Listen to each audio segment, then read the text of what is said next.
पहचान सिफारिश जो करता हमारी देता वो तुमको बता। এক সময়ের দ্বন্দ্ব পেরিয়ে আজ ঘনিষ্ঠ বন্ধু আমির ও শাহরুখ খান।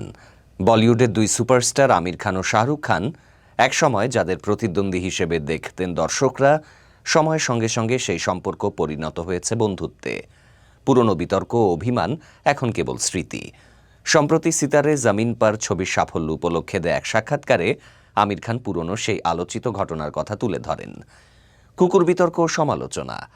বছর 10 আগে নিজের এক ব্লগে আমির খান লিখেছিলেন, শাহরুখ আমার তালু চাটছে, আমি ওকে বিস্কুট খাওয়াচ্ছি। এই মন্তব্যটি ঘিরে তীব্র সমালোচনার মুখে পড়েন তিনি। শাহরুখ ভক্তরা ক্ষুব্ধ হন, বলিউডে ব্যাপক প্রতিক্রিয়া তৈরি হয়। অনেকে আমিরকে বিতর্কিত তারকা হিসেবেও আখ্যা দেন।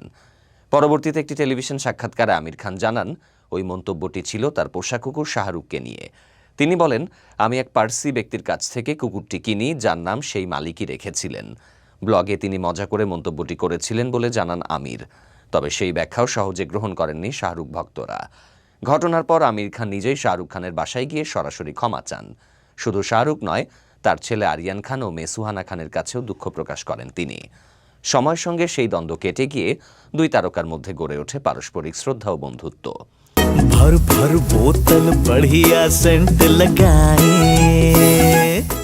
শিশু সুলভ আচরণ ছিল আমির দ্য লালন টপকে দেয়া সাম্প্রতিক সাক্ষাৎকারে আমির বলেছেন, আসলে একটা সময় ছিল যখন আমরা দুজনই একে অপরকে নিয়ে কিছু বলতাম। হয়তো রেষারেষি ছিল, হয়তো ওনার আমার প্রতি অসন্তোষ ছিল, তবে এখন বুঝি সেই আচরণ ছিল একেবারেই শিশু সুলভ। তিনি আরও বলেন, ক্যারিয়ারের শুরুতে প্রতিযোগিতা ছিল স্বাভাবিক, কিন্তু সেটা অনেক আগেই শেষ হয়ে গেছে, অন্তত আমার দিক থেকে তো নিশ্চিতভাবে, আর আমার বিশ্বাস শাহরুখের দিক থেকেও। বন্ধুত্বের বন্ধনে দুই কিংবদন্তি। আমির খান জানান, শাহরুখ খান একসময় নিয়মিত পুরস্কার অনুষ্ঠানে তার অনুপস্থিতি নিয়ে রসিকতা করতেন। আজও তা মধুর স্মৃতি। সাক্ষাৎকার শেষে তিনি বলেন, সবকিছু এখন অতীত, আমাদের মধ্যে এখন পারস্পরিক শ্রদ্ধা ও বন্ধুত্বপূর্ণ সম্পর্ক।